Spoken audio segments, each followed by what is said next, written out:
starting the timer.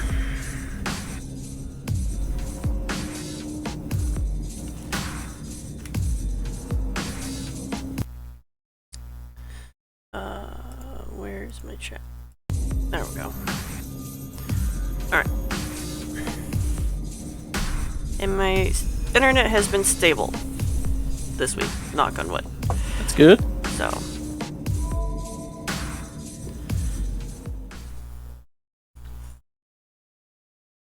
We walk through town at night. It's 1 in the morning and there's no one out at this hour. You're forgetting something. What am I forgetting? How am I supposed to see?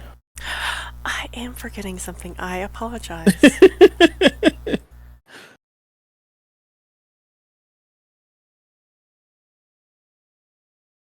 You know the thing you give me grief for every time I forget to do it? Yeah, yeah. Can you see? Yes. I missed that because I had to click back into the thing. But You should be able to scroll to get back to it. ah! The houses are dark and the sleepy town is cast only in the streetlight's pale glow. I don't know who's talking.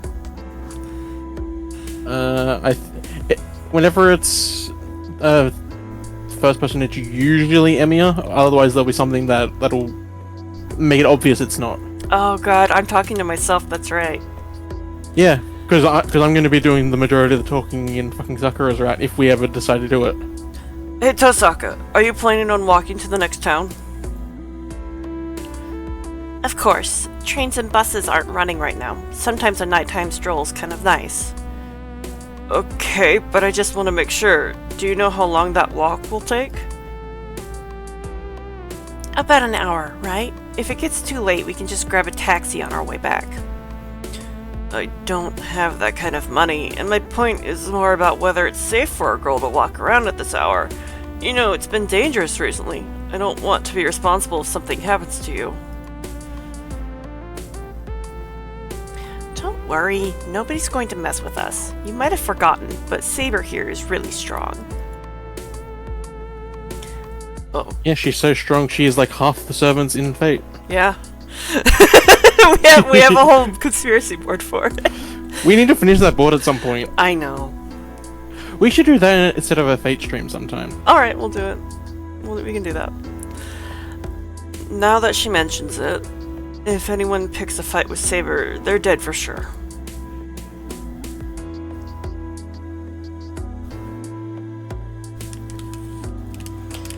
Was I Saber? You were Saber. Damn it. Rin, what did Siro mean by what he said earlier? I did not quite understand. He, really misunderstood the situation. Also, he's an idiot. He was trying to say he'd swoop in to our rescue if someone assaulted us. That cannot be right. Shiro was my master. Our roles would be reversed if he did that. Yeah, he's probably not thinking about anything like that. Like, he doesn't care what mages and servants are. Honestly, I'd like to see what's going on in his head. Tosaka. No, we don't get that in this version. Tosaka and Saber seem to be on good enough terms to chat now. Saber's been quiet ever since I stopped her from leaving the house as she was. She flatly refused to take off her armor, so I made her wear a raincoat, and she's been quiet ever since. Now she's just following me and only speaks to Tosaka. Huh? Where are you going, Emiya? That's the wrong way. We need to go to the bridge, right? Shortcut. I feel a little awkward walking right beside her, so I walk a little faster and took the side path.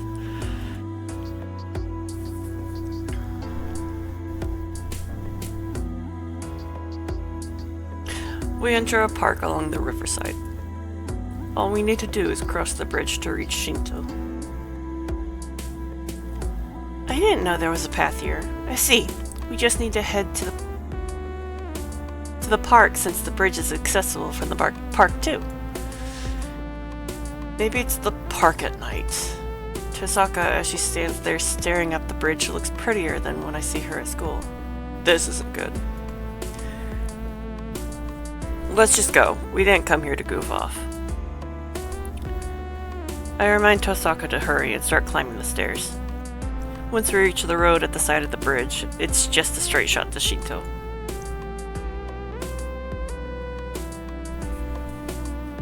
There is nobody on the bridge. Not surprising, since this bridge isn't exactly busy even during the day. People tend to take the bus or train to get to the next town, so the pedestrian bridge doesn't see much use. It's a pretty good distance, and the bridge itself seems a little unsteady, so people might worry it could collapse at any time. Probably why this isn't a very popular spot for dates, even though the location and ambience are perfect. What is in your head, Shiro? Stop thinking about stupid crap. Saber follows silently while Rin walks beside me. I hurry across the bridge as fast as I can and try not to think too much about the two girls with me. Yeah, stop thinking about your future wives. Once we cross the bridge, Tosaka leads us to the suburbs. The office buildings near the station only come to mind when I think of Shinto, but there's still a traditional townscape on the outskirts. The suburbs are especially prominent in that sense. There are gentle slopes and a hill that overlooks the ocean. The further up the hill you go, the fewer buildings there are, and there's even a foreigner cemetery built along the hillside. The church is up at the top of the hill. Have you never been? Nope, never. Though I do know it used to be an orphanage. I see. If this is your first time, you might want to brace yourself. The church's priest isn't exactly the easiest man to deal with. I look up and see Saying that lightly. I look up and see a shadow that must be a building on top of the hill. A church atop a hill. I never imagined a circumstance like this is what would bring me to God's house. I know, it's weird. Whoa, this is amazing. The church is magnificent. The whole hilltop seems to be church grounds, and I'm greeted by a huge open space the moment I reach the top of the hill. The church at the other side of the vast open space isn't all that big, but it seems to loom over everything, intimidating any visitors. Sure, I will stay behind. Why? We came all this way. I can't just leave you here. My purpose was not to visit the church, but to protect you along the way. If your destination is the church, then you will not stray far from it. So I'll wait here for you to return. Saber is frank in her response. I can't see her budging at this point, so I decide to respect her decision. Alright, then I'll be back.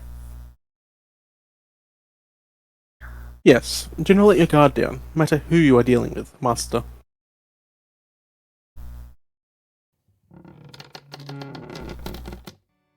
Oh, that's right, Yeah, you're also the guy. The chapel is large and majestic.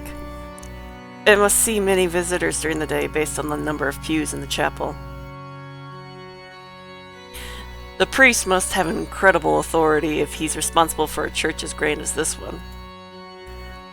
Tosaka, what kind of man is this priest here? It's unique.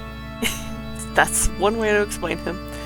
It's kind of hard to explain. I've known him for over a decade now, but I still can't figure him out.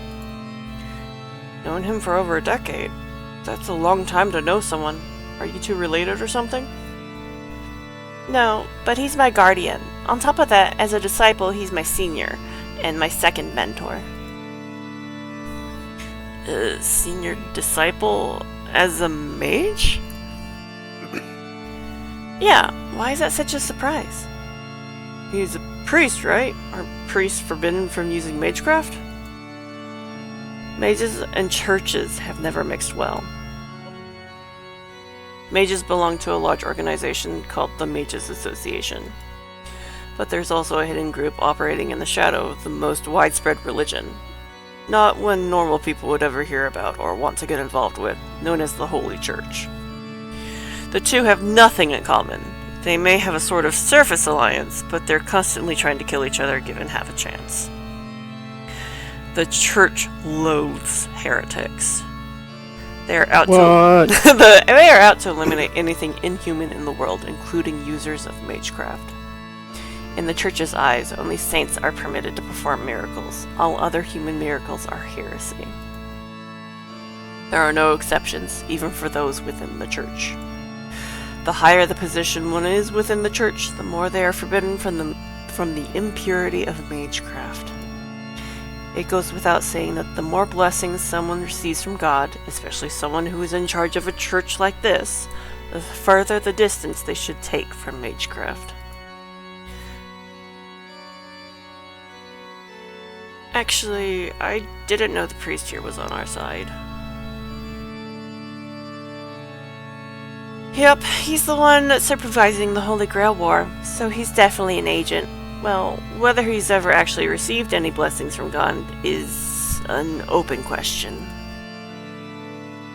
Oh, he's definitely received blessings from a god. The best one. The Angry Mango. Oh, that one. Nah, fuck that one. Tosaka's... What other god?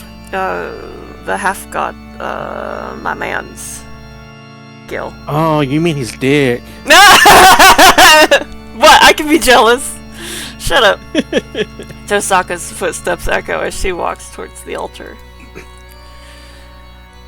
I'm not sure whether you're supposed to be walking around here without a priest, but it is pretty late. The priest wouldn't be in the chapel at this hour. I guess he'd be in his private room out back. So what's the priest's name? Like a normal priest. So what's the priest's name? I think you said Kotomine or something earlier? His name is Kirei Kotomine. He's my father's disciple, and unfortunately, I've known him for over 10 years. If I had any choice, I'd rather not have ever met him. I assure you, the feeling is mutual. I never wished for a pupil who refused to respect her mentor. Tap, tap. I hear footsteps. A man slowly emerges from the far side of the altar. He must have noticed when we entered the chapel. This fucking bitch. I've been calling you, Lin, but you haven't answered. Now you bring me a strange guest. So he's the seventh, Rin? Right, he's a mage, apparently, but he's a complete amateur. It's frustrating as hell. And the rules say to report here when someone becomes a master, right? It's a stupid rule your group made up, but I figured I'd follow it this time. How commendable of you. Well then, I must thank this young man. The priest slowly looks me over. I unconsciously step back. I'm not afraid. And I don't sense any hostility from this priest.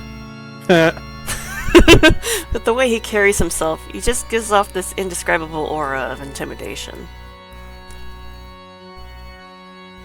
My name is Kirei Kotomine, and I have been entrusted to run this church. What is your name, Seventh Master? It's Shiro Emiya, but I don't remember signing up to be a master. I brace myself, glaring at the priest so as not to buckle under that intimidating presence. Hiro Emiya. Huh? That intimidating aura grows chilly. The priest smiles, as if pleased. That smile of his. I can't explain it, but it makes me... I must thank you, Emiya. You have brought Rin here. If it wasn't for you, she would have never set foot in this church. The priest makes his way to the altar. Tosaka, on the other hand, just looks bored as she moves away from the altar and comes to stand next to me. Then let us begin. Shiro Emiya. You are Saber's master, correct? That's not entirely true. I did form a contract with Saber, but I have no idea what the hell Masters and the Holy Grail Wars are. If proper mages are the only ones who can be masters, then you should pick a different master. I see. This is a pity. Does he really know nothing, Rin? I told you, he's a complete novice. You'll need to teach him from the ground up. You're good at pushing people like that, aren't you? Yeah, off a cliff. Tosaka practically pawns me off on the priest, still looking bored. Oh, I see. So that's your plan. Very well. This is the first time you have depended on me for anything. It seems I cannot thank Shiro Emiya enough for bringing me this opportunity. I'm appreciating the enunciation you put on his name. The more I hear them talk, the more uneasy I get.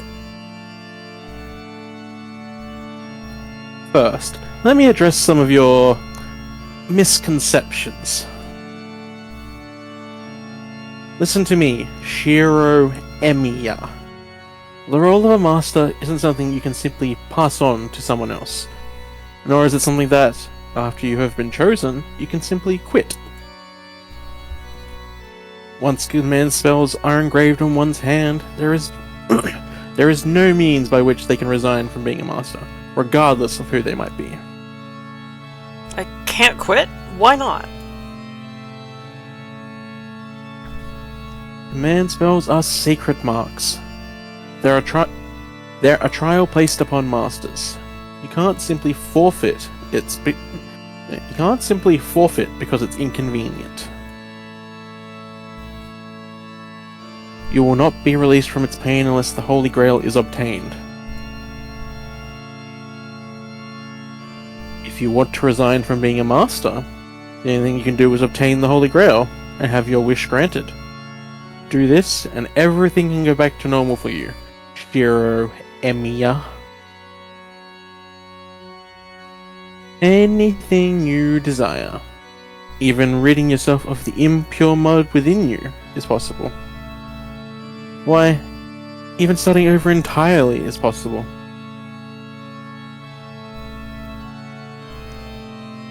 And so, you should desire it. Should the time come, you will be great.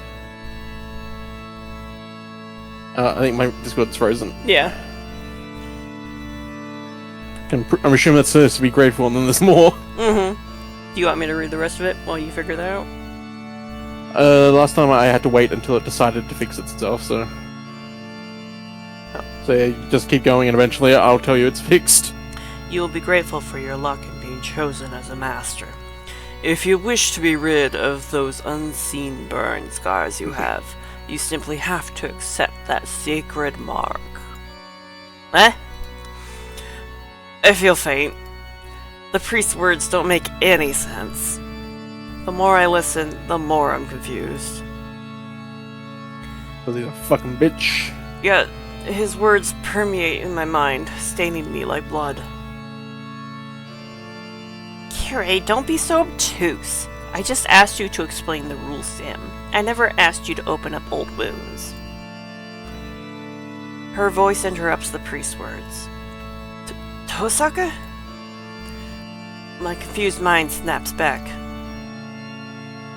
I believed nothing else would sink in for someone like him, so thought I would at least break down his morality while he was still confused. Well, I suppose kindness isn't always entirely for the benefit of the recipient. I must admit, I did enjoy that quite a lot. What? Does helping him do you any good? Of course, helping people means saving yourself in the end. I suppose there's not much sense in me lecturing you about that, though.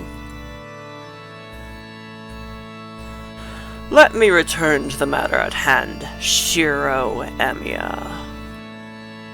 You find yourself involved in what is known as the Holy Grail War. It is a battle waged using 7 servants, commanded by 7 masters. I hope Rin would have at least told you that. Yeah, she did. She told me the whole ridiculous thing where 7 masters participate in a battle to the death. Correct, but we are not indulging in such cruelty for entertainment. It is a ritual to determine who is worthy of obtaining the Holy Grail. For such a powerful item as that, rigorous trials must be conducted to determine who should possess it. The hell with trials.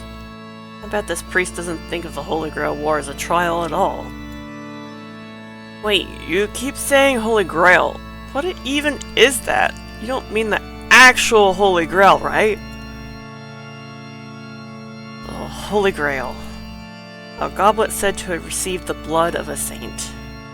It is considered to be one of the greatest sacred relics of all time, and it is said to perform a variety of miracles.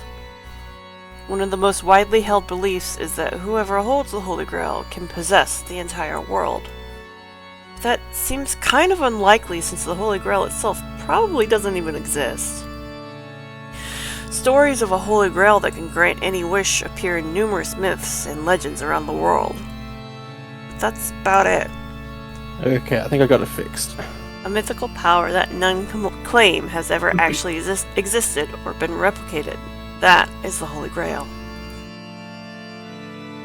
So, what is it, Kiri Kotomine? Is the Holy Grail you speak of really the Holy Grail? Of course it is. The Holy Grail that appears in this town is real. If you want proof, the appearance of the servants themselves is a miracle, isn't it? Summoning heroic spirits from the past and utilizing them.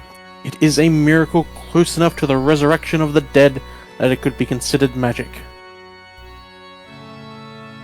A Holy Grail of such power must, in turn, grant its owner limitless power. When considering the truth of how powerful it is, its authenticity hardly matters. So what he's saying is that as long as the object possesses power that surpasses the real thing, it doesn't matter whether it's real or fake. Fine, let's assume it's a Holy Grail. Then why would something like the Holy Grail War need to happen? If the Holy Grail exists, we shouldn't be killing each other over it. Something so amazing should be shared.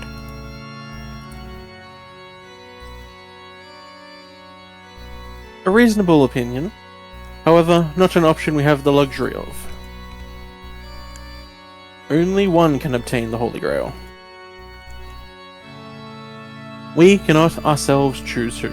That is for the Grail to decide. The selection of the 7 masters and the summoning of 7 servants are all determined by the Holy Grail itself. I mentioned that this was a ritual. The Holy Grail selects those who are worthy of possessing it, and then each against the other to select the Soul Bearer. That is what a Holy Grail War is. A sort of necromantic ritual where those chosen by the Holy Grail fight to the death to obtain it. He's so matter-of-fact about it all. I have no response, so I just stare at my left hand. There's an inscription on my hand. I'll mark these to call a command spell. As long as I have this mark, I'm told I can't quit being a master. That still doesn't make sense. Just because only one person can be selected, there's no reason for all the other masters to die.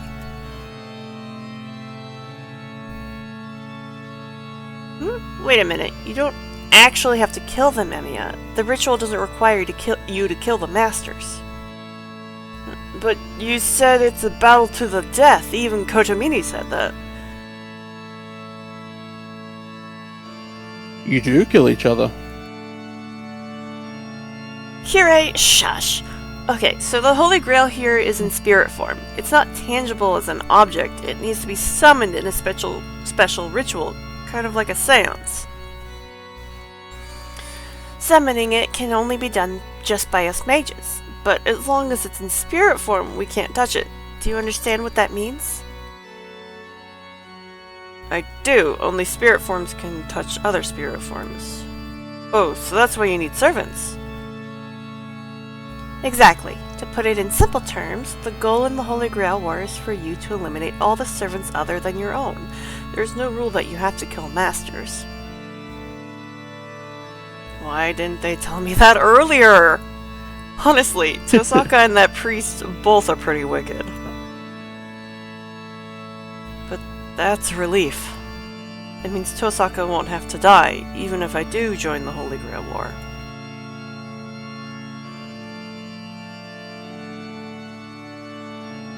I suppose that is one way to look about it. Then let me ask you, Hero Emiya, do you think you can beat your own servant? Huh? Defeat Saber? Of course not. Besides, Magecraft is useless against her, and she's insanely strong with her sword. Then one more question for you, though it may be a trifling one. Do you think yourself superior to your servant? What? Why the hell is he asking this? I can't beat Saber, so there's no way I'm better than her. The answer to both those questions is that I'm weaker than my servant. Oh. Now you get it. Servants have enough trouble defeating other servants. So, what could you do?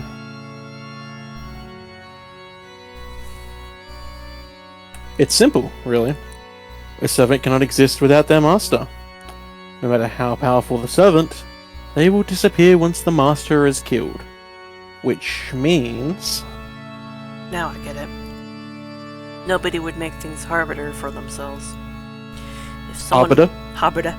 If someone wanted to make sure they won, killing the master would be the much easier path.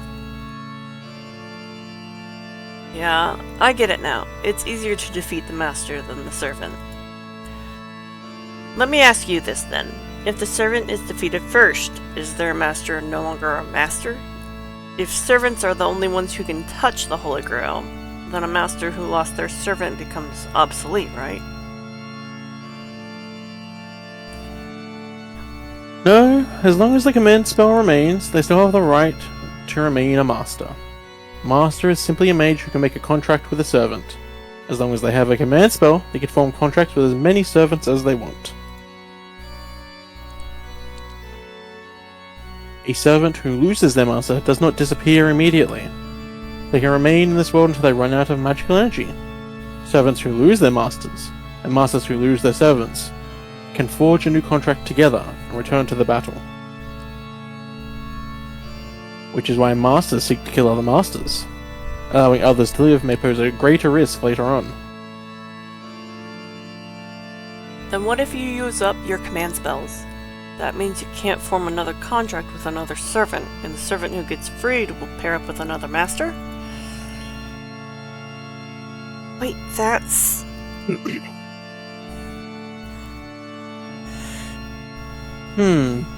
You are correct. If you use up all your command spells, you will be freed from your duties as a master. Although, it's hard to believe any mage would waste their command spells, since each can perform extremely powerful magecraft. And were there to be such a master, they would be a fool as well as a coward. The priest laughs, as if he can see right through me. This is starting to get to me. The priest's tone is provoking. He's a provocative little bitch. He is. Do you understand now? Then here endeth the lesson. Now, let us return to where we began. Hero Emiya. Mentioned that you had no intention of becoming a master. Do you still feel that way? If you want to forfeit your position as master, that is fine too. As you have just pointed out, you can use up your command spells to terminate your contract with Saber. Should you do so, I will guarantee your safety until the Holy Grail War ends. What? Hold on a minute. Why the hell would you need to guarantee my safety? I can protect myself. I honestly don't have the time to look after you, but those are the rules. I have been assigned to oversee this repeating Holy Grail War. Thus, I must ensure the sacrifices made during the Holy Grail War be kept to a minimum. Protecting the safety of mages who are no longer masters is one of my most important responsibilities as the Overseer. Did you say repeating Holy Grail War? Hold on a minute. It repeats? Does that mean a battle like this happened before? What the hell do you mean? Are you saying this isn't the first Holy Grail War?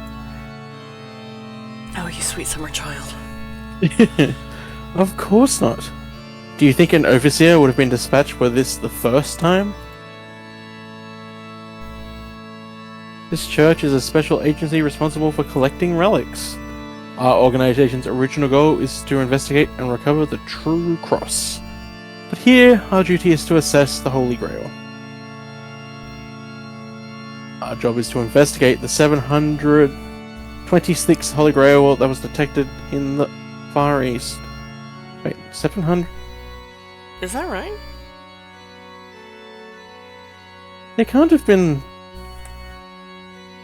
726?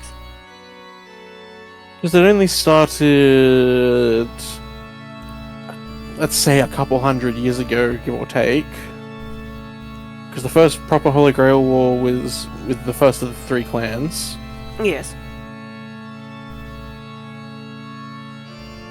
They couldn't... If you said 100, I'd hand wave it away, because sure, whatever.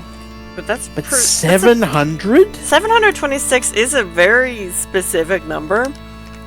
And he mentions detected in the Far East. Yeah, but that's like specifically 726 Holy Grail Wars that have happened in Asia. Yeah. In the last several hundred years or something? That's weird. Doesn't feel right. Yeah. He could be lying, but it's just a weird number. See, that's the thing about Kirei, is that while he is a lying bitch, he doesn't lie unless it's to fuck with you, like, for a good reason. There's no reason for him to lie about this. I mean, unless he's fucking with Shiro, which is always a good idea. While that's true, that's just not his character. That's fair. Because Rin's also there to knock him down a peg if he is actually lying. That's true. So I think technically there's only one Holy Grail War, I say in parentheses, that happens before everything, but that's the whatever the one that happens in Samurai Remnant's called, but that's it. That's a weird one. It's an anomaly. It's not. Maybe he's including all the anomaly ones. But even or then, maybe that's too many. Because it's a remaster, maybe this is a justification to allow them to go further back to do stuff later on. That could be it. That would give them the hand waviness they need to justify that bullshit. Alright. Because 700, that's a lot. Yeah. And like the whole point of Fate is that there wasn't really anything before the first one happened. Yeah. And we don't know anything about the first one because of what happened, or the second one, and we only vaguely learn about the third one in the next game, and we don't even technically know what happened in the fourth one because it's not even canon to the game. No, it's fucking Fate. Yeah. It's just Fate bullshit all the way back. Yeah. Do you want to finish your line? And if it's not real, we will repudiate it. 726? Are there really that many Holy Grails?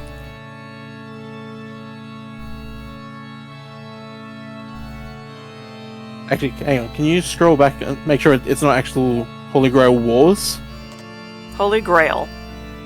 Okay, that... Ignore what I said then. 'Cause if it's just Holy Grail, that just means anytime someone's claimed a Holy Grail. That makes a lot more sense. Yeah. Okay. That actually does line up with just the idea of searching for the Holy Grail. Yeah, that does. Who knows? At the very least, it means that there are that many objects thought to be Holy Grails. I think that's where we got caught up on. Yep. One word. Yeah. And one of those is the Holy Grail observed in this town, which triggered a Holy Grail war. According to extant records, the first battle occurred about 200 years ago. Yep, okay. So that lines up? Yes, that's much more line up with what I understand the actual Holy Grail wars to be. I thought it was longer. Oh well. No, cause it's because you know fucking Sakura's grandfather? Mm-hmm. Remember how he's supposed to be the original one from that right! war? He is supposed to be the original. He's a creepy old man and I hate him though. Oh, okay. you didn't even get to see half the fucked up I shit know! he does. I don't like him. Yeah, it's understandable. Since then, masters have fought over it every 50 years or so. Wait, 200 years, So 150, 0, 50, 100... 150. So That that's 5? That doesn't make sense then. How many are we supposed to be up to at this point? We are the 5th. Yeah, that makes sense. We're on number 5. 5. Yeah, but that means asterisk. Because of the bullshit. That it shouldn't be every 50 years, I don't think. Okay, well then. Well, yeah, because it's always weird. Oh, but then again, he says also that gives him the justification. This is why I don't want to do a fucking timeline of fate. I'm not asking you to do a timeline of fate. No, I know you're not asking me. This is why I started writing smut, so I didn't have to think about this bullshit. This will be the 5th Holy Grail War. Last one happened about 10 years ago, so this is the shortest cycle yet. Are you all insane? You guys have done this thing 4 times already? I quite agree. As you pointed out, this has been repeated many times. 5 is many. I mean, that would literally... I mean, usually more than 3 is where you start, where saying many is justified. Fine! That's right. In the past, the repeated Holy Grail Wars have been exceedingly fierce. Masters were driven by their own desires as they killed each other indiscriminately, forgetting their discipline as mages. They're disciples? No, that's disciplines. Oh. I'm dyslexia. See, like, you were right to correct me, but you corrected me about the wrong thing, because I said discipline, not disciplines. Oh, whatever. And then you corrected me as disciples, which caught what I said wrong, but then in the wrong way! That's just me in a nutshell. Yep. You may already know this, but the biggest sin to commit as a mage is practicing magecraft within normal society. Mages must never reveal their identities to others. I hate that he's justified in saying that. I know. Because did I ever explain to you why they have to be secretive about it? I mean, I just assumed it was because they would be murdered. No, they have an actual justifiable reason why they have to not tell the majority of society why they can do magecraft. Okay, no, I don't think we've ever gone over this. Yeah, because that's going deep into the fucking fundamental building blocks. So, magic is powered by mystery, and mystery only works when people don't know about something. Oh! It's why, prior to the age of science, true magic was still possible. That makes sense. It makes sense. So now that we're in the now that we're in the age of science, they have to keep as much mystery remaining as possible, so that the few who can already do magecraft can still do magecraft. God, I hate that, but it's great. Yeah, it's like it's one of the few times that where they do that sort of storyline and you go, it's derivative, but it's actually justified for the first time I've ever seen it used. One of the justifications that they have that I actually like. I know, right? The Masters of the Past broke that law. Oh, now I'm thinking about the Fate thing that's coming out, which then completely ignores that entire... Oh, my head hurts. Oh, is it the only Fate thing I know coming out is the one with my boy in the bean? Yeah, that's the American false and true Grail Wars, which is open warfare across 2 cities. God, I'm excited and terrified for that. That's... Oh, I don't want to think about that one. The Mage Association finally dispatched an overseer to crack down on masters like them. And that system was only put in place by the time of the Third Holy Grail War. And that first overseer was my father. Does that make sense now, my boy? Yeah, I get that an overseer is needed.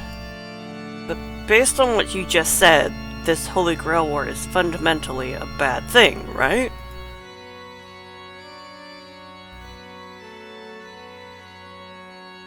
If anything, it's a fundamentally neutral thing that just causes great tragedy. Because humans are gonna human! It's not even that, it's just...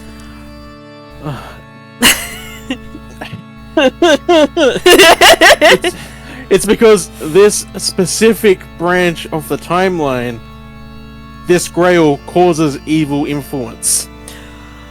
This is the one that wasn't one of the movies that we watched, or one of the series. No, it is. It's Heaven's Feel. Heaven's Feel.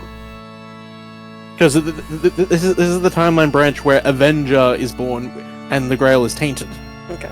I thought we were on the one that we romanced Saber. They're all the overall timeline is still the same. It's still a corrupted Holy Grail with Avenger at the core. It's just Avenger doesn't get to do anything. Avenger is truly born during Heaven's Feel. I just know that the multiple timelines fuck my brain up. Yeah, well, the Third Holy Grail War, the thing happens that splits the main timelines, in which you get the Ruler timeline, which is Apocrypha, which we ignore because it's not relevant. But Apocrypha is so fun. Yeah, Apocrypha is fun, but it's not relevant to what's happening. Okay. So we are in the Avenger timeline, where from the Third Holy Grail War onwards, the Holy Grail is tainted by the mud of the Grail, which is the corruptive influence. Mm-hmm. That's how anti-heroes and all that can be summoned, because there is now actual evil within the Holy Grail. Okay. But because it's only the first war, the fourth war is a mess, and Avenger doesn't really have the power until right at the end, where all the servants, or the majority of the servants, are fed into the Grail. Mm-hmm. And then we saw what happened. Mm-hmm. Shit got fucked, and Avenger was effectively just put in stasis until the next one happened. Mm-hmm. But because of all the power Avenger gained from swallowing all those servants, it was able to kickstart this Grail War early. And then this bullshit happens. Listen, all I know is Angry Mango is stupid. Yeah. It gets even stupider when Angry Mango is properly explained and you get to see what he's like. I saw... Didn't he come out in Figo? Yeah, no, but I mean like actually experiencing the story and just experiencing him. I choose not to. Because he's in Fate Go, but he's like... He's not relevant to anything besides the fact that he's there. I choose not to engage with Angry Mango. You have to, because he's the entire core of Fate Hollow Atraxia, which is the next game they should be remastering, hopefully. I'm just gonna sit in the corner with my beans and just be happy. Listen, I'm gonna make my ninja. You don't get to be happy in Fate! No, I do! I'm gonna take my two. I'm gonna take my Gil doll and my Enkidu doll. I'm gonna make it smooch. It's gonna be great. Did you say your line? No. Oh, in what ways is it fundamentally bad? The previous masters willingly broke the laws of mages, right? They're rules, not laws. Then let's say the Holy Grail is real. What if whoever survives and wins is selfish and uses the Holy Grail for their own selfish purposes? Wouldn't it be pretty bad if the Holy Grail went to someone who has no problem killing people? If the association's job is to supervise mages, shouldn't you be the one punishing those types of folks? Funny that's coming from you, Emiya. I'm hoping to finally confuse him with this question. But as I figured, Kotomine just laughs condescendingly. He's already been through this song and dance. You got nothing on him, Shiro. Of course not. All mages are motivated by their self-interest. I am only responsible for managing the rules of the Holy Grail War. I do not care what happens afterwards. Association does not intervene, no matter what sort of person obtains the Grail. That's absurd! What happens if the Holy Grail is obtained by a master who's absolutely the worst, like you? He didn't technically obtain it. He was close. He obtained the mud. That's all Mud. he would have wanted. That would be bad, but it is out of our control. The Holy Grail is the one that chooses its owner. We do not have the power to stop a master who's been chosen by the Holy Grail. You lying whore! You see, it is a chalice capable of granting any desire. Whoever obtains it will be able to do as they please, I'm sure. So if that idea troubles you, then your path is clear. Survive and win. Doing this yourself would be the approach most certain to work, as opposed to relying on others, correct? Kotomine is clearly trying to suppress his laughter. It's like he's enjoying watching my awkward resistance to becoming a master. What's wrong, my boy? I thought that was a rather good idea. Care to accept it? That's none of your business. First of all, I have no reason to fight. I'm not interested in the Holy Grail, nor do I feel like a master even if you tell me otherwise. Oh? So do you not care what the winner of the Holy Grail does with it? Even if it may lead to a great catastrophe? Wink. Well, that... Another great catastrophe? I can't argue. Damn, this guy's just so hard to deal with. He doesn't care about my feelings, and he's relentless with the information he pushes on me.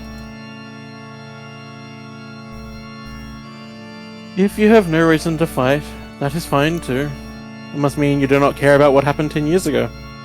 Oh, you bitch. 10 years ago? That's right. Toward the ends of the previous Holy Grail War, an unworthy... You little bitch. An unworthy master touched the Holy Grail. I do not know what the master desired. All we know is the disaster that followed. This fucking little whore.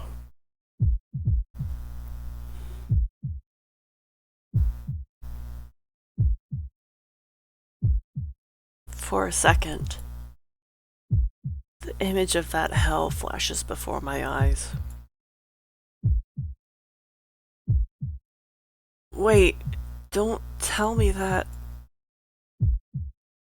That's right. It is the catastrophe everyone in this town knows very well. 500 people were killed or wounded. 134 buildings burned to the ground. That fire, which is still unexplained to this day, was a consequence of the Holy Grail War. I feel sick. My vision blurs. I lose Get my focus. traumatized, bitch. I lose my focus and I can't concentrate. My legs are about to buckle. Before that can happen, I plant my feet. I grit my teeth to maintain my composure. Raw, seething anger is the only thing holding my nausea at bay. Amiya, what's wrong? You're white as a sheet. I know that wasn't a pleasant topic to bring up, to bring up, but come on, why don't you rest a bit? I must have really looked pale. I know it's rare for someone like Tosaka to be concerned about the likes of me. Don't worry, I feel better after seeing you looking at me so weird. Hey, what's that supposed to mean? Nothing. Exactly what I said, so don't worry about it. I guess that's okay. Hey, that's even worse, you blockhead! The school's honor student, Rin Tosaka, smacks me upside the head. And just like that, You deserve it. my nausea and anger disappear. Thanks, you really did me a favor, so don't beat me up too much, Tosaka. There's still a few things I have to ask. I just realized something about each of the main protagonists of all the, like, big fate stories. Yeah? They like getting dominated by women. Yes! Did you not notice that? Like, there's always a big a big gap every time I do a different fate thing, but Shiro enjoys getting hit by Rin. Mm-hmm. In fucking Witch on the Holy Night, the main guy likes when the main girl is being dominant with him. And I'm pretty sure that's a big theme in Tsukihime. Mm-hmm. And I'm pretty sure that happens in the fucking Moon Cell, because Nero, Tamamo, and Otera are kind of dominant. Yes. And I really don't want to think about this any further, because then I have to drag myself into this. Something in her expression suggests she thinks she hasn't hit me enough, but she lets me continue anyway.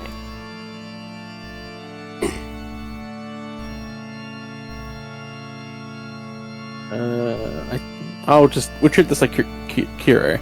Oh, you still have questions? By all means, out with it. I assumed it was him because he popped up. Yeah, that's not always the case, though. I'm sure he knows exactly what I want to ask, but he urges me on anyway. Why is there... I think that's just an editing mistake. Fine by me. I'm not letting him get the better of me. Let me ask you this. You said that this is the 5th Holy Grail War, so has anyone ever obtained the Holy Grail? Of course. Not every war ends with everyone dead. Then...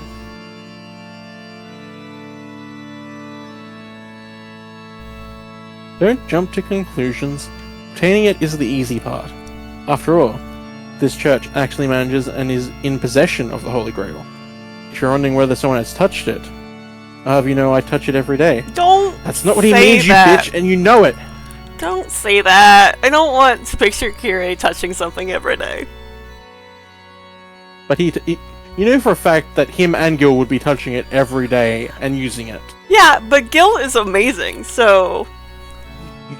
In this timeline, you don't get Gil without Kirei. They are inseparable. Know. Gil blatantly wants to fuck Kirei. You know though for a fact I that's don't a thing. like it! I know I like the asshole guy, but I don't like that he likes Kirei. Because he finds Kirei fascinating, and Kirei is fascinating. He's fascinating, but I don't want him to fuck him. That's just what Gil does to the things he finds fascinating. You know this. What? The Holy Grail is here in the church? Well, it's just a vessel. It's quite empty. As Rin said earlier, the Holy Grail is in spirit form. The church is safekeeping a well-made replica of the Holy Grail. We use it as the catalyst to draw the real Holy Grail out and create the wish-granting device it becomes. I suppose it is similar to a master and servant relationship. And yes, there was indeed a man who obtained the Holy Grail, that should be temporarily, turned real. So the Holy Grail was real. Okay, what happened to that guy who obtained it?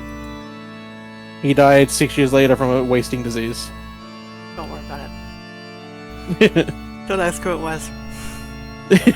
Yeah, don't ask who it was, Emiya. Nothing. The Grail never reached its complete form because a foolish man let his sentiments get the better of him. That's fucking rich from you, you little whore. What? I don't know what happened to his overbearing attitude from a moment before, but the priest suddenly looks, of all things, regretful. What do you mean? Didn't the Holy Grail appear? Manifesting the Holy Grail is easy. 7 servants appear, and then, sometime later, the Grail does as well. As Rin pointed out, there's no real need to kill other masters. That's not enough to complete a Holy Grail. The Holy Grail selects a worthy owner. For that reason, a man who had avoided the battle was unable to That's so fucking rich coming from you. He didn't really avoid battle. He avoided doing a mage-style battle because he was doing an assassin battle, which this fucking whore was doing the same thing. Yeah! What the fuck?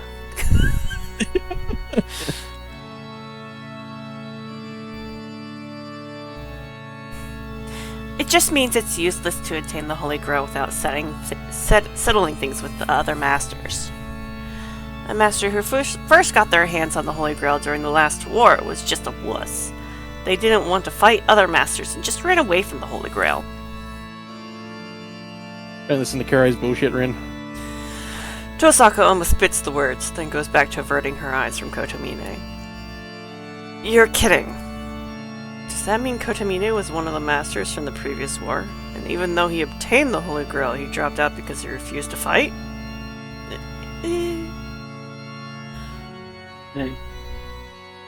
Kotomine, you didn't fight. Fight? I did, halfway, but I made a bad decision. Consequently, I only obtained an empty Holy Grail. That bitch was not empty, you drowned in it. I suppose that must have been my limit, anyway. The rest of the masters were all monstrously strong. Terrifying, even. I immediately lost my servant, and I was taken under my father's protection. He's not lying, but he's lying. He's not telling the whole truth. In retrospect, the son of the overseer shouldn't have become a master in the first place. It led to my father's death. After that, I assumed his role as overseer. I've been protecting the Holy Grail at this church. Have fun, Ember. Oh, is Ember here? I can't see the chat. She was here, and now she's headed to movie night. Kotomine turns his back to me as he speaks. There is reverence in his voice, and I see the devotion in his eyes before he turns. We have nothing further to discuss. Those qualified to obtain the Holy Grail are masters who have servants. The moment there is only one of the 7 of you left standing, the Holy Grail shall manifest before you. That's not how it works. So tell me, will you join this Holy Grail war? The priest looks straight down at me, demanding my final decision. I'm at a loss for words. Earlier, I had no reason to fight. Now I have a reason and the will to fight. But can I truly say as much? Are you still unsure? Listen, you do not become a master just by saying it's what you want. Rin has been training as a mage for many years, but that never meant she was guaranteed to be a master. Yes it did, she's just fucking Tosaka. The only thing you can decide beforehand is whether to prepare yourself to be a master or not. Only mages can be selected to be masters. If you are a mage, you should have already been prepared.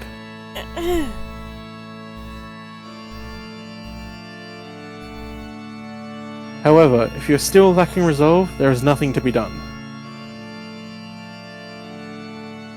But that makes both you and your mentor failures. A mage like you would only be a nuisance in battle, so you might as well get rid of your command seals right here, right now. Oh, I bet you are not prepared for the chaos factor that is an Emiya. He doesn't need to ask anything else. Oh shit, I should open up the fucking gate in case it's relevant, because we're actually in the story. Remastered.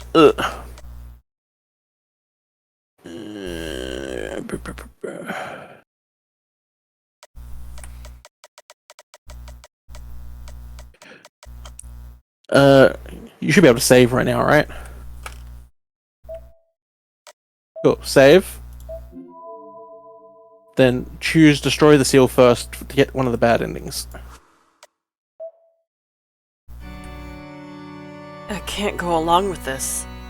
A gruesome battle to the death is wrong. What's wrong? Will you fight or not? You must decide and declare your intention here and now, Shiro Emiya. Yeah, he doesn't need to ask anymore. I'm not going to fight. I forfeit my rights as master. I look right into the priest's eyes as I answer. I see. That is a shame. There's nothing I can do if that is the will of the master. As of now, Shiro Emiya has forfeited his right as a master, and he has withdrawn from the Holy Grail War. Any objections, Rin? Huh? Why would the priest ask Tosaka and not me?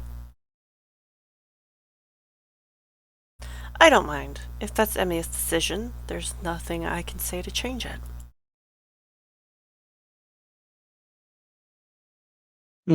I suppose seeing your regret is enough for me. Fucking sadistic little bitch. Then we shall proceed, Shiro Emiya. Your left arm, please. Fine, but what are you going to do? Aye. It will be over quick.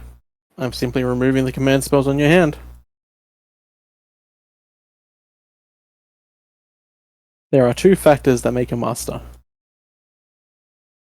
One is the contract formed with a servant, the other is the command spell on your hand. By losing both, you will be freed from the Holy Grail War. The priest takes my left arm.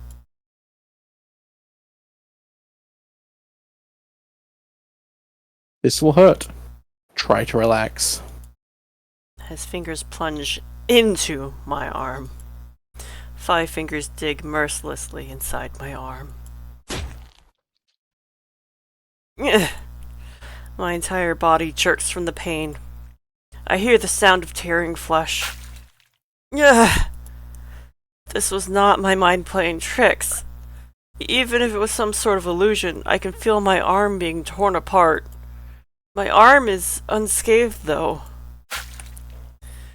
But somehow the priest's fingers are digging and tearing into my arm. It's as if his fingers literally ripping him out. Became intangible and moved through my flesh.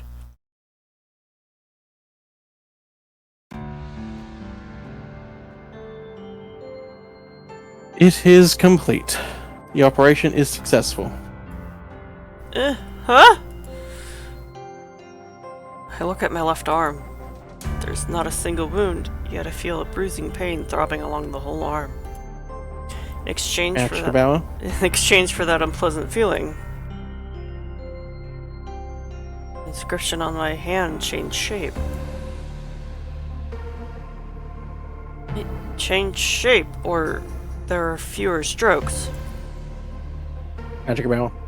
Yep, there are a total of 3 strokes in a command spell. Kure took 2 of those strokes from you. Think of him as a spiritual doctor performing as a kind of spiritual surgery, removing a lesion without hurting your physical body. A spiritual doctor?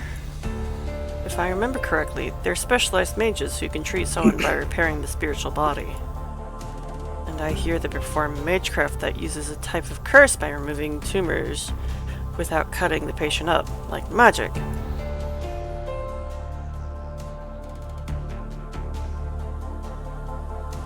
That's a surprise. Spiritual treatments are illegal and used only in uncivilized parts of the world. A man of the church shouldn't be practicing something like that. That was uncalled for.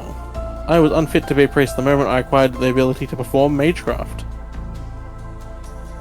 As such, my preferred type of magecraft hardly matters, given that having the choice at all is what made me unfit to be a priest. It matters not whether I perform expert or basic magecraft. This is the one and only thing I am good at. I'm trained in many types of magecraft. This is the only one that stuck. My magecraft specializes in opening wounds, which may be interpreted as both good and bad. I do have to admit that I am inferior to my pupil over there in all other forms of magecraft, thanks to that. Good or bad? Of course it's good. There aren't many spiritual doctors as skilled as you in the association, and there's only a handful who can skillfully mend spirits and handle sacraments as well as you do in the church. Who knows? This may be a superior method of treatment, but the fact of the matter is that it still relies on physical contact with the body. It is far from the miracle of touching the soul itself, which is proof of one's existence independent of the flesh.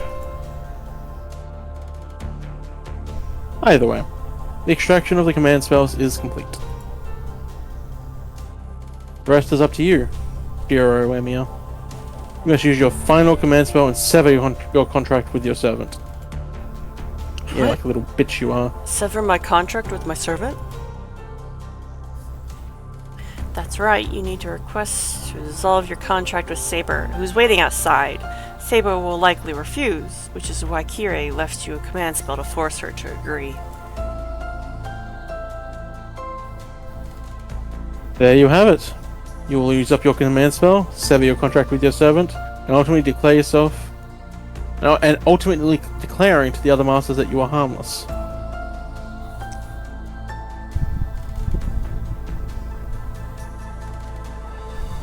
And with that, you will be free. No sensible master would bother attacking a powerless master at that point. Sensible. By relinquishing this power you never expected to gain, you will reclaim your wonderful, peaceful life. Unilaterally dissolving my contract with Saber. I'm basically betraying her. Even if it was by chance, I summoned her and she protected me. Did I make a mistake? I can't agree to let myself be a part of something where masters try to kill each other. I don't agree, but what if I can't turn a blind eye to it either?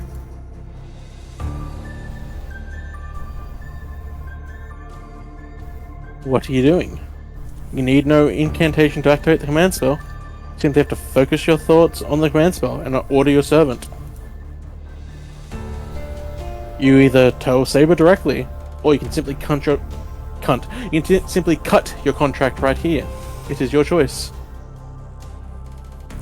No. My mind is made up. I can't turn back now, and the priest probably wouldn't let me. I'll go and talk to Saber. I won't be a master anymore after this, right?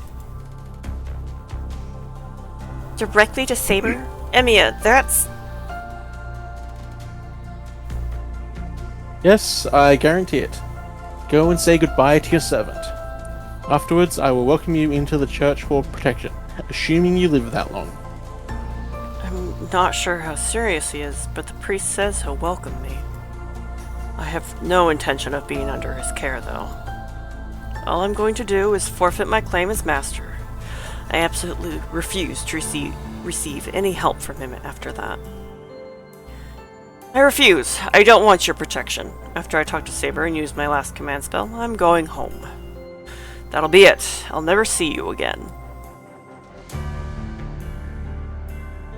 Very well. Yes. We will certainly never see one another again. Goodbye, Shiro Emiya. This is the path you chose, so take pride in it. Doesn't need to tell me that. I turn and leave the church.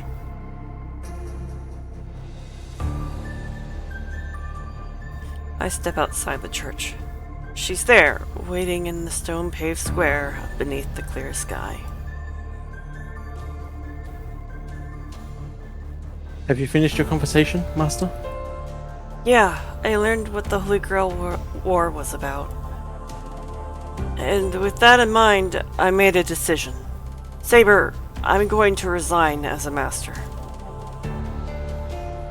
Saber's expression doesn't change. Those green eyes regard me knowingly, as if my decision was the most natural thing in the world. Does that mean you'll be nullifying a contract with me? Yeah, I'm not fit to be a master, and you'd be better off forming a contract with a more capable master, rather than sticking around with a fledgling like me. Yes. If I seek to improve my chances, I should form a contract with another mage. Archer's master should be able to draw out my full potential. Yeah, then you agree to sever our contract? I'm going to use my command spell to dissolve the contract, and you will be free, Saber. Shiro, I will ask you only once. Is your mind made up about abandoning your role as a master? Yeah, I have no intention of killing anyone. I say that as I look straight at Saber. At that moment, Saber's raincoat sways. Oh. I stare, dumbfounded, directly into death itself. In the brief moment I blink, Saber has closed the distance between us. She sweeps my legs from beneath me. I slam hard into the ground. Ah! Pain spikes through my legs after a brief delay. There's no blood. My legs are still intact.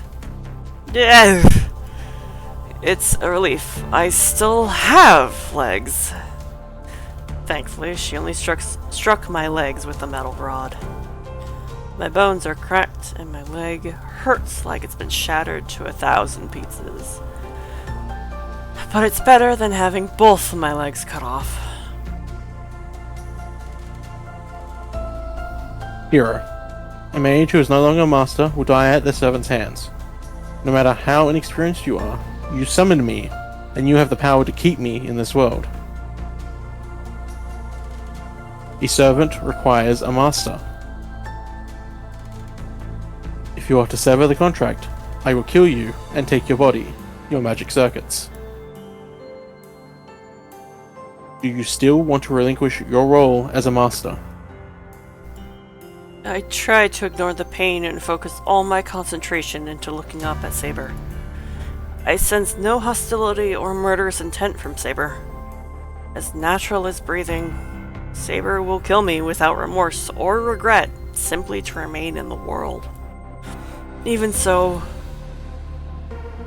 that's right. Even if I changed my mind right now, I wouldn't do it. And it's not just because I only have one command spell left. I want nothing to do with this war. I disavow my position as a master. Having a master like me will only end in your defeat. I was defeated. If I refuse to fight once, so I'll certainly do the same a second time. Every time I find myself in that position, I'll regret fighting. Me, being a master, would put not only me, but also Saber in jeopardy. Then you have no objection to me killing you here. I cannot become a spirit. As I cannot take in your spirit, yours will be a painful death. Are you willing to accept that? What the hell? The hell? I'm not willing to fight, but I'm even less willing to just be killed. I'm going to resist. I'm going to try to flee, no matter how futile that may be. I psych myself up and glare back at Saber, refusing to let her overwhelm me. And then... Saber? Very well. Very well. No. Please read the room. Very well. Use your command spell. It is your decision. I have no right to intervene. Eh? Do not worry. I simply failed to build sufficient trust with my master this time. If you sever our contract using your command spell, I will be free. This body will only last roughly 2 hours, but it's simply a matter of finding a new master in that time. Saber lays this all out matter-of-factly. Inspired by her resolve, I concentrate my thoughts on the command spell on my left hand to break my contract with Saber.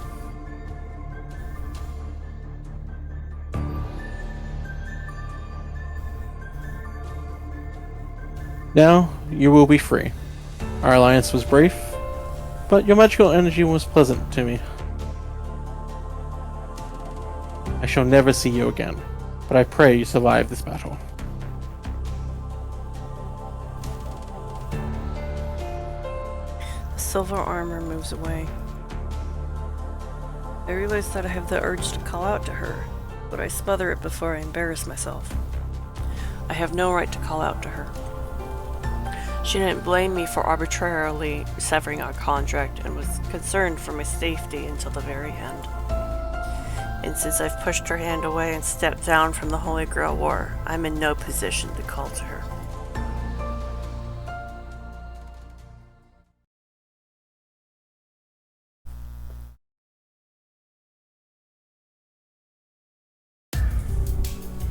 The moonlit night is silent. It may be past midnight, but the town seems excessively silent. It's eerie, honestly. Eerie. Yes, that does seem to describe the mood. When did the town turn out like this? It's obvious. It's the Holy Grail War. The 6 mages in this town engaging in secret battles are the ones sucking the life from the town. My chest hurts. My chest, where Lancer stabbed me hours ago, aches. I should get home. Nothing good will come of me going back to the church now. I try to fight down the pain in my chest as I walk home. I'll think about what I should do once I get home. Once I get home, I can take a bath and clear my head. Yes, that'll help me calm down.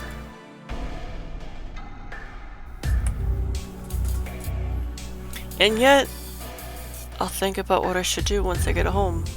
That thought in itself was a mistake. Like a bad dream, to see that there's no path ahead. So this you're is one of your voices. So you're all alone now, brother.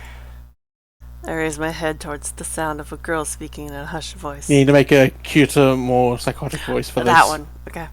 The blue moon hangs overhead. Standing at the top of the hill that leads back to my house, I see a girl and a strange figure. Yeah. Get splattered. I'm not sure. There was no time to see them. No moment to exchange words or even a chance for me to run away. The strange figure, a dark giant, swings his weapon. The blow creates such overpressure that it takes... Scream! Ah! Loud noises of pain. Ah! Ah! It flies. It flies off. What flies? From the base? The base? The hill behind me is stained red, wet as if a rainstorm just passed by. But the ruined, torn part of my body remains pink. Blood slowly oozes out. Agony and terror creep over me. Berserker, I don't feel like playing tag, so just squish him. I tumble. I'm kneeling forward, but my knees are bent in the wrong direction. They're bent forward. The legs are bent at right angles where my knees used to be. Ah! My mind can't keep up. He's just becoming a werewolf, it's fine. The mind-searing agony makes it impossible to keep up with what's happening. Berserker. I'm sure I heard that, which means the monster in front of me. You have really good manners, brother. I know what you're doing. You're sitting in a kaishaku style, an assisted suicide position. My grandfather said Japanese people are well-behaved people who always sit up straight when they wait to be killed. my consciousness begins to fade. The girl's innocent voice seems out of place in the situation. Ugh. I look up. I can't breathe. Part of my chest is simply missing, leaving a gaping hole right through me. I fall backward onto the ground. Both of my legs are folded like caterpillar treads. They're broken and won't move. I use my one working arm to grasp at the asphalt and drag myself away. Oh, you could still move. What a shame. You can't run away now. Even if you manage to escape, it's pointless. Even if you manage to get away from me, you'll be dead in a few seconds. My body feels light. I've lost over half my blood. It's astonishing that I'm still conscious. My brain is starved for oxygen, and it should have stopped functioning long ago. But don't worry, it'd be no fun if you died that easily, so I'm going to give you a little hand. No matter how broken and in pain you are, you're going to stay conscious until we've crushed your head. That's why you're going to keep on writhing like a little bug. Scream! Just hold the A key down. Oh, there we go. I feel myself being crushed. Whatever that weapon is, it crushes me like a hydraulic press. It flattens my entire body like a sheet of paper. I can't die. The only blood I have left is in my head. My body has ceased to function, and my nerves have already accepted death, waiting to be relieved from the pain. Yet somehow I cling to consciousness. My throat whistles. The sound echoes in my head. My mind is a muddled mess. I just want to escape this pain. I'm not master anymore. I appeal to the girl as if begging for help. A moment of hope. The girl gasps as if surprised. So? She smiles like an angel as she says that.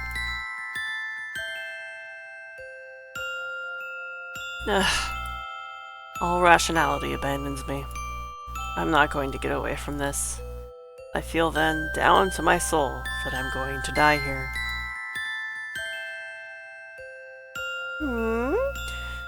Maybe you're small enough that I can pick you up now. Then I'll invite you to my castle. I have lots and lots of tools in my castle, so we can take our time and continue this there. No matter how much I'm hurt, my consciousness just won't die. And because it doesn't die, I numb my psyche. I don't know how much longer my head is going to remain intact. But I've already lost all hope. Holy shit! What? That's not even the worst thing she does to you. Tiger Dojo is a lighthearted segment. Players who want to complete the game on their own or avoid out-of-character situations should proceed with caution. These are fun. Seek advice. Hello! Is everyone doing good? Good players should only play an hour of games per day. Anyway, this is Tiger Dojo, your helpful segment that deals punishing blows to those who died pathetically, while also solving all your problems, just like that. Anyway, this whole segment does seem to do a complete 180 from the rest of the game, so what's the point?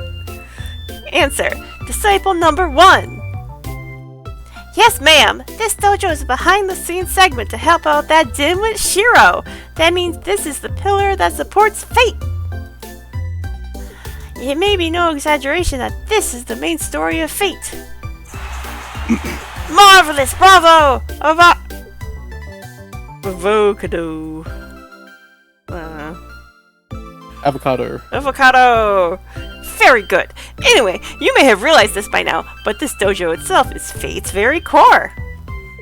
Don't you get tricked by those fake heroines acting all high and mighty in the main story. And if you see any choice that seems like even a little suspicious, don't hesitate to choose that one.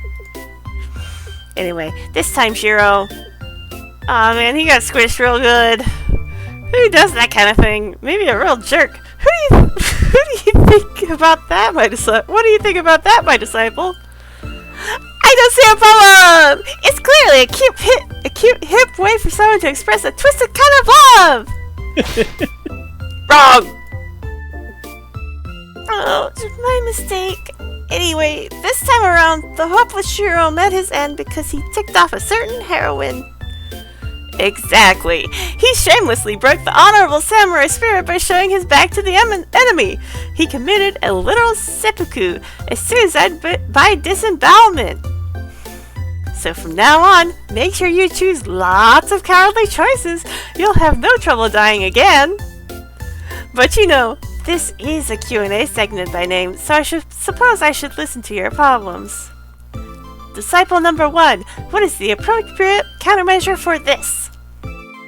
Ma'am, yes ma'am, you need to go back into the branching choices and choose the other one. Yep, very good.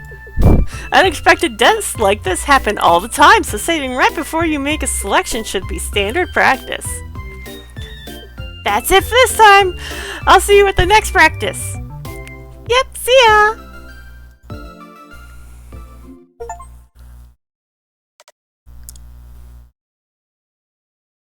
You have 33 minutes.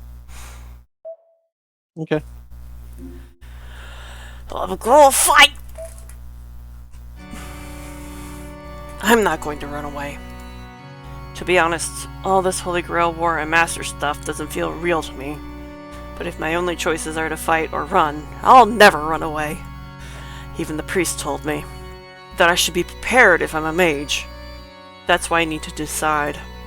Shiro Emiya is a mage, even if not yet a full-fledged one. I've always admired Kiritsugu Emiya, and I decided to follow in his footsteps to be a champion of justice, so I need to... I will fight as a master. He's a sword. If you're telling me that the cause of the fire 10 years ago was the Holy Grail War, then I can't let something like that happen again. The priest gives me a satisfied smile, as if he likes my answer. I take a deep breath. I'm done wavering. The man has said he's going to fight. The only thing to do from now on is move forward, head held high, so I can live up to that. Then I shall acknowledge you as Saber's master. And as of this moment, the Holy Grail War has been accepted. From here on, until only one master remains, Magecraft battles are permitted. Each participant shall put their full efforts into the competition, in accordance with their own principles. The priest's voice echoes heavily through this chapel. The declaration is utterly meaningless. Only Tosaka and I are here to hear it anyway.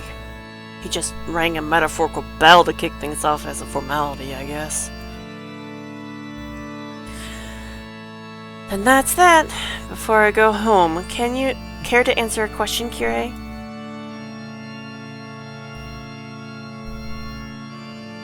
I don't mind, but this may be the final one, so I should try to answer as much as I can. Then no holds barred. Since you're the Overseer, you probably have information on all the other Masters. I'm following the Association's rules, so you should be able to disclose that to me. Well, I'm not sure what to do. I really do want to tell you, but I actually do not know the details. What I do know is that there aren't many legitimate mages this time around, as is the case with Shiro Emiya. I only know 2 masters, or rather, with the inclusion of Shiro Emiya, I know 3. That's so, but you at least know the order of the servants. The order the servants were summoned in. You are the Overseer. Well, the first was Berserker. The second was Caster. There was not much difference after that. Archer was summoned a few days back, while Saber was summoned a few hours ago. I see. And that means... It means the Holy Grail War has officially started. Rin, until the Holy Grail War concludes, you are not permitted to set foot in this church. The only time you will be allowed would be... if I lost my servant and asked for sanctuary, right? Otherwise we'll get penalized if we seek for your help. Correct. You are likely to win, but the church will not simply ignore any marks against you. They will not hesitate to take the Holy Grail from you for whatever asinine reason. That would be the worst possible outcome for me. You're such a freaking fraud of a priest. A man from the church siding with the Mages Association. I simply serve God. I do not serve the church. Listen to you. This is why you're a fraud. Tozaka turns her back on the priest. Without saying goodbye, she makes her way towards the exit. Hey, is that okay to do, Tosaka? Isn't he your senior? Shouldn't she have a little more to say than that? It's fine. I'm actually relieved that I can sever ties with him once and for all. You should get out of here too. You don't have any more business here. Tosaka cuts through the chapel without stopping and leaves the church. I sigh and follow Tosaka. But then... I sense something and turn around. Oh. I don't know when he caught up. Someone's being a creeper. But the priest is right behind me, looking down at me. What? You've got something else to say to me? I'm talking big, but I take a step back. This priest scares the hell out of me.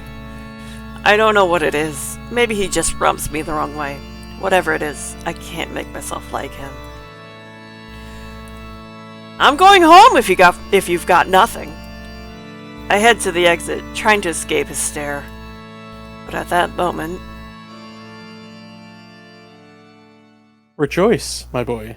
Your wish will finally come true. The priest speaks like he's some kind of divine oracle. Those words, aren't they a reflection of my true feelings? Shiro Emiya's true intentions that I wasn't even aware of? What are you saying? I am sure you know already. Without an evil to fight, your wish will never be granted. Even if you don't want to admit it, a hero of justice requires a villain to defeat. Everything around me seems to go dark. The priest says, Shiro Emiya's greatest wish and his ugliest wish are two sides of the same coin. That's right. My wish to protect something means that I'm also wishing for something to protect people from. Why, you... But I would never wish for something like that. I don't even remember ever desiring that. A wish so unstable just means that what I'm aspiring to is contradictory. Yet the priest brings it up, as if to say, good thing you have an enemy now.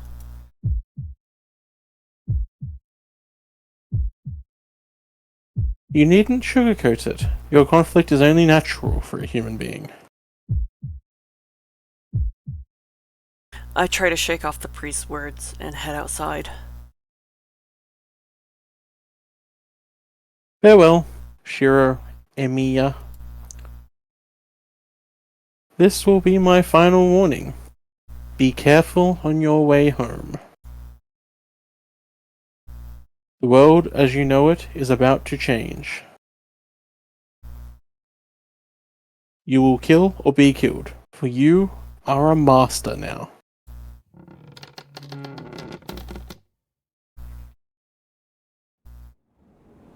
As soon as I leave, the weight on my shoulders seems to lift. It might be because I'm away from the priest. but it might also be because I see Tosaka conspicuous in her uniform. And the blonde girl in a raincoat, the slightly mismatched sight of those two standing together relieves whatever pressure I felt. Saber is still silent. She looks at me and seems to want to know what I decided. Let's go. We're going in the same direction until we reach town. Tosaka starts walking, her pace brisk. Saber and I follow suit, and the three of us leave the church grounds. We walk down the hill. We hadn't talked much on our way here, but there's even less conversation on the way back. Even someone as dull as me knows why. After our visit to the church, I accepted my position as a master. That must be why Tosaka is keeping her distance. I get it, but I don't like the idea of seeing Tosaka in that light. Tosaka, how is your servant? Eh? Oh, if you're wondering, Archer's fine. The injury he sustained from Saber won't be easy to heal, so he won't materialize for a while, though. Does that mean he isn't by your side? Nope, he's cooped up in my house. He'd be at a disadvantage if he was ambushed by other servants, so I'm having him prepare to fight by recuperating somewhere else, somewhere safe. I see. Unlike my house, I'm sure Tosaka's house is well fortified against enemies. Mage's home is like a fortress. There's not much chance of defeating them there, which means enemies tend not to try attacking them at home. The bounded field around our house just notifies us of intruders, but even having that makes a big difference. By the way, Tosaka, the priest mentioned he was the overseer of the Holy Grail War. Does that mean he knows who your servant is? He shouldn't know. I've never told him. I see. You guys seem to get along, so I thought you had. Emiya, I'm going to give you a little advice. Never tell anybody your servant's identity, no matter how much you trust the other person. You should keep quiet, otherwise you'll end up dropping out early. What do you mean, Saber's identity? I'm talking about which hero your servant is. No matter how strong they are, revealing their strength to others will just lead to a knife in the back. Just ask Saber her true name later. You'll understand when you learn about her. Actually, it might be better if she doesn't tell you because you know. Why not? You can't keep secrets. You might have the best chance at keeping the secret if you just don't know. Who do you think I am? I can at least follow a strategy like that. Are you sure? Does that mean there's something you're hiding from me? Something I'm hiding from you? Well... I feel a hot blush in my cheeks as she looks at me. I shouldn't feel guilty, but I wonder if secretly idolizing her even counts in this context. See? I don't know what it is, but your face tells me you're hiding something. And that's why you're not fit for this. There's plenty of other good things about you, so stop thinking of silly tactics like these. What about you? If you're mum about your servant even to that priest, does that mean you don't trust him? Kirei? Of course not. I'm not naive enough to trust him. He's a big hypocrite who switched sides from the church to the Mages Association, yet he still has a seat at the church. He'd spill it to the other masters the second he felt like it. Tosaka huffs, obviously annoyed. I guess Tosaka really doesn't trust that priest. I'm still a little relieved, but at the same time her tone of voice also conveys a sort of closeness with the priest.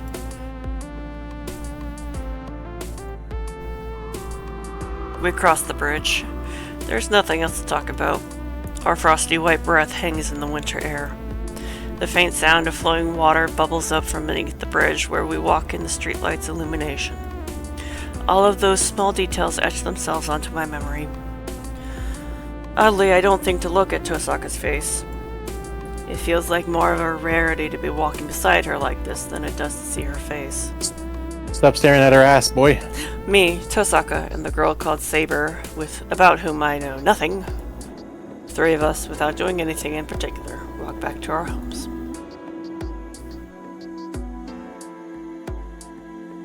We reach the intersection. It is where we will have to separate, as our homes are in opposite directions. We should split up here. I've done my duty, and things would get complicated if we stuck together any longer. We should part ways amicably, and tomorrow we'll become enemies. He says every day. Every day. I think she's trying to bring closure to our ambiguous relationship. She was saying it for years, even well into their marriage. Tosaka starts talking, but suddenly cuts off. Then I realized something. She didn't explain the rules to me out of obligation. She was only trying to help me, as I knew absolutely nothing to make things fair for me. And that's why, the moment things have been explained, everything goes back to normal. All that's left for us is for us to fight each other as masters. But that would make her last words to me strange. Tosaka must have meant it would be hard to fight if she feels empathy for me. For Tosaka, everything that happened tonight was unnecessary. Things would get complicated if we stuck together any longer. If that's how she feels, she shouldn't have gotten involved with me to begin with. She's smart enough to know that. But she helped me, even knowing it wouldn't benefit her in any way. That's how I know she had no ulterior motive for doing what she did tonight. She did it purely out of the kindness of her heart. Tosaka is totally different now than she usually is at school. She's harsh and unfriendly at school, and that's putting it mildly. But seeing her right now, I want to ask why the hell she acts the way she does at school. Honestly, the difference is on the level of fraud. But either way, Rin Tosaka is also exactly what everyone thinks she is. You know, Fucking nerd. you're a good person, Tosaka.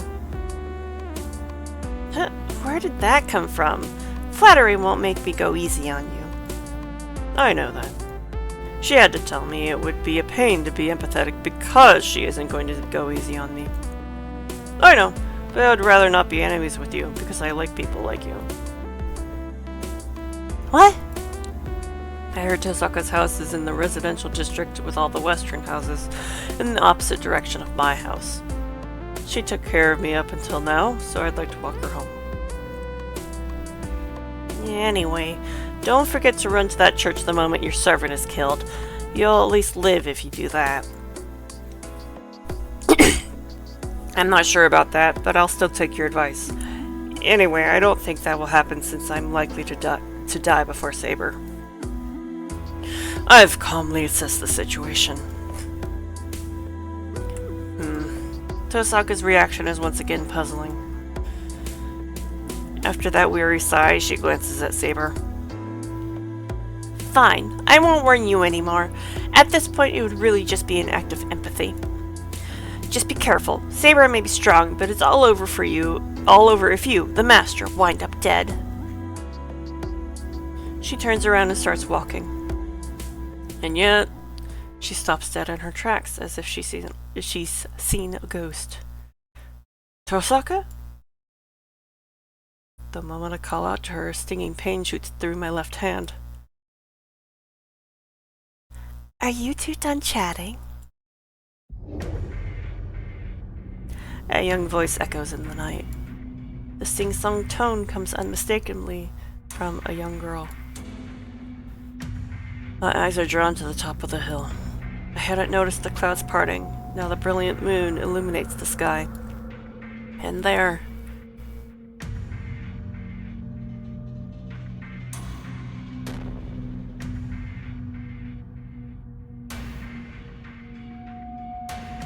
the shadow looms.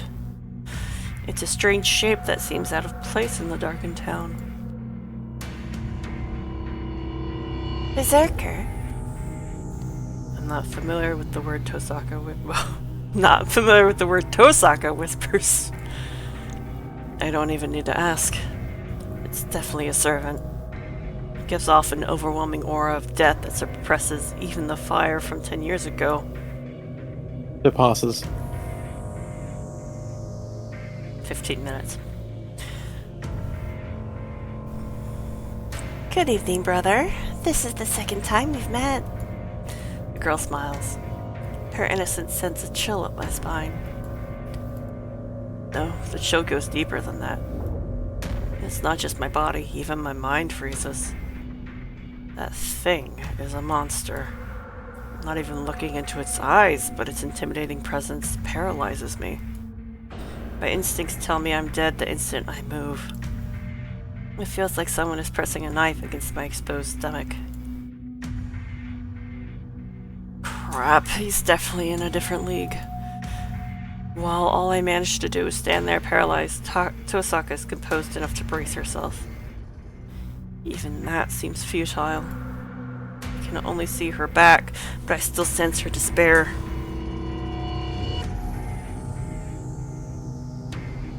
Huh? Oh, your servant's resting. That's no fun. I thought I would get rid of two at once. The young girl seems displeased as she stands at the top of the hill looking down on us. This is even worse. That girl knows that Tosaka's servant is not here. And then the girl bows gracefully, which seems wildly out of place given the current mood. Very nice to meet you, Rin. My name is Ilya. Perhaps you might recognize the name Ilyasville von Einsburn better. Einsburn? Tosaka trembles lightly, seeming to recognize the name. The girl smiles, seemingly delighted by Tosaka's reaction. Then here we go. Kill them, Berserker. In a sing-song voice, the girl orders the monstrosity behind her. The giant jumps. In a single leap, this berserker sails all the way from the top of the hill to its bottom where we stand.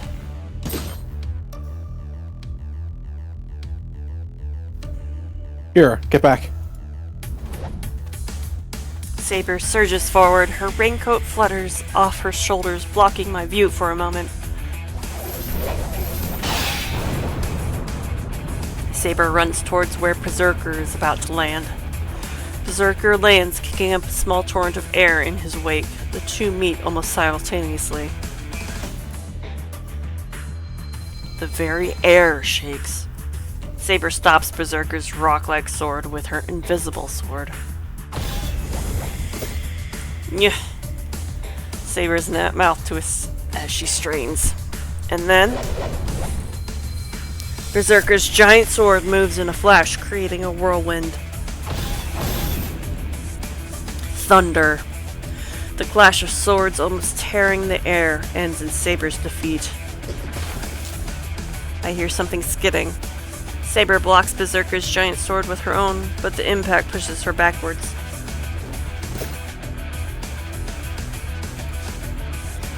Saber buckles. The copper-skinned servant follows her.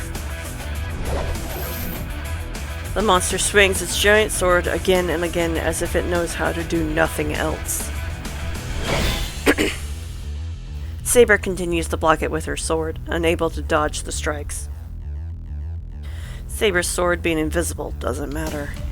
She needs to put all her strength into blocking his attacks, or she's dead for sure.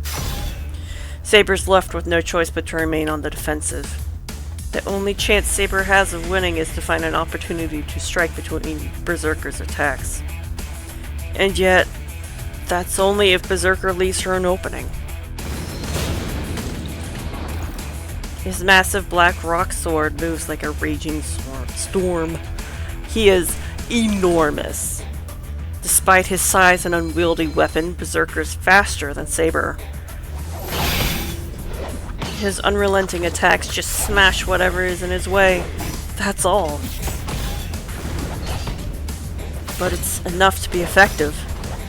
As long as he retains his overwhelming speed and power, he doesn't really need technique.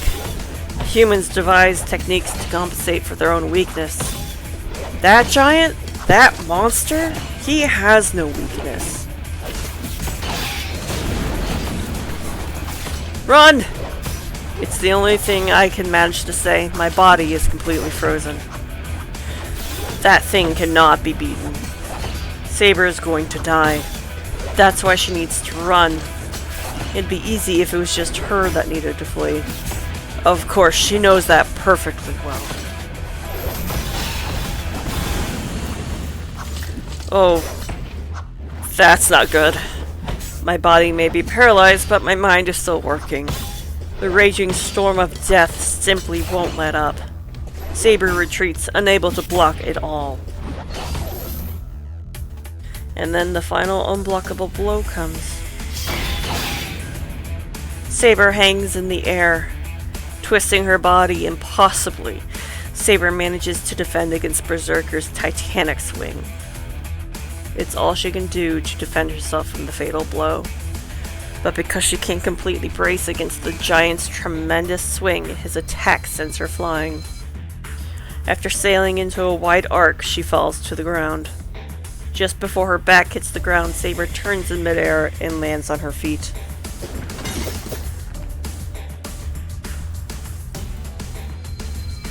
She manages to compose herself, but crimson blood stains her chest. I'm such an idiot. I've completely forgotten something crucial. I don't know how many times servants could fight in a day, but this is Saber's third battle. On top of that, Saber still hasn't healed from the wound Lancer inflicted on her chest earlier.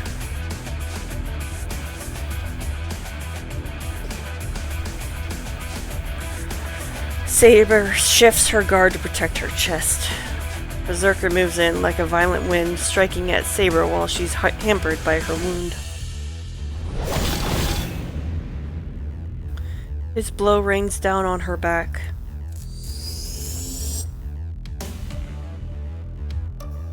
German! We are still Erschung. There she shunk. I don't know what kind of magecraft Tosaka used, but something burst against Berserker's body. From the amount of magical energy I feel, the impact must have been equivalent to a large caliber pistol. Even that is meaningless. It barely even scratches him. He isn't nullifying magical energy like what Saber does. The attack just doesn't affect him. What? This guy's ridiculously durable. Despite that, Tosaka continues to cast her spell. Berserker just ignores Tosaka's spells and charges at Saber.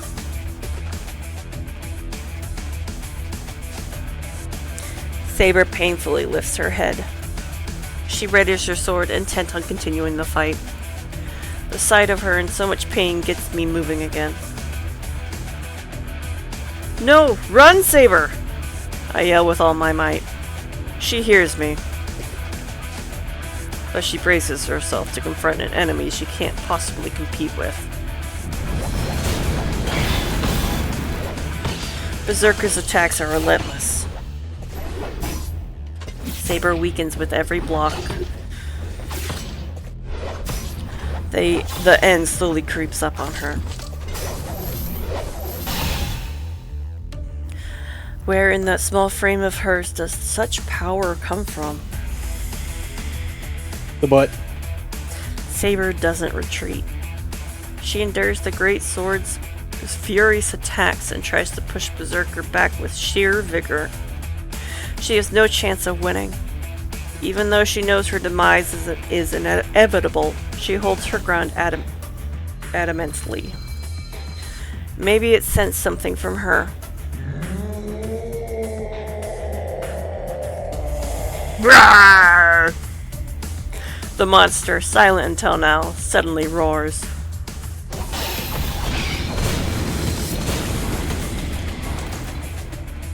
Its attacks are impossible to block. Its attacks rain down on her, though her defense is flawless. But one strike finally sends her flying. Slam! It's the sound of something falling in the distance. Fresh blood stains her armor. Her small frame shouldn't be able to rise, and yet...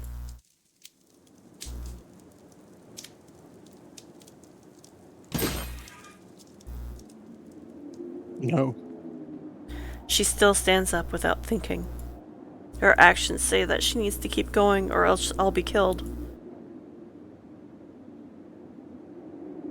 Her actions.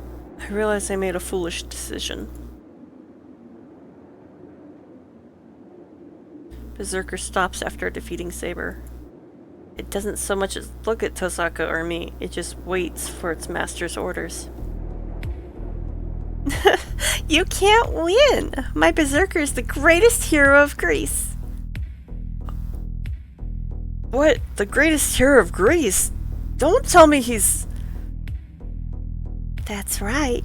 That demon before you is Heracles.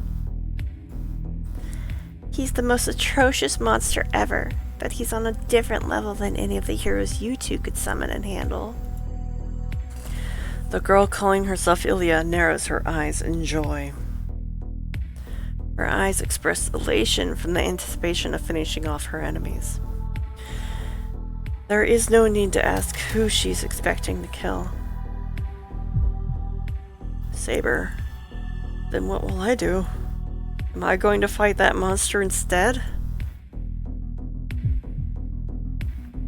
I can't do that. Just getting near that thing without being prepared would be enough to stop my heart. I'm going to... Do you want to make a choice, or do you just want to save right here? I'm saving. We have like 3.5 minutes, so I'm okay with... whatever. Yeah, I'm fine just quitting here. Yeah, okay. Oh. Yay! Yay, more fate. Two more hours of fate are down and completed. Into our 60+ hour Yeah. commitment. Yay! Aren't you so happy you made me stream this? See, that was back before I realized I don't like talking a lot. I can't do voices. I can't either. You do voices much better than I can. I got confused between my Tosaka voice and my Ilya voice. My Ilya voice dropped down too much. Okay, so next Thursday should be good for stream, right? For your stream? Yeah, should be. And then next Friday I'll be starting a new short game. Short game, definitely, because What are you starting? I'm gonna do Bad End Theater first, and then we'll move on to another short game. But yeah, thank you everyone for joining us. Thank you DMC for helping me voice everything, and for torturing me with fate. Always happy to. And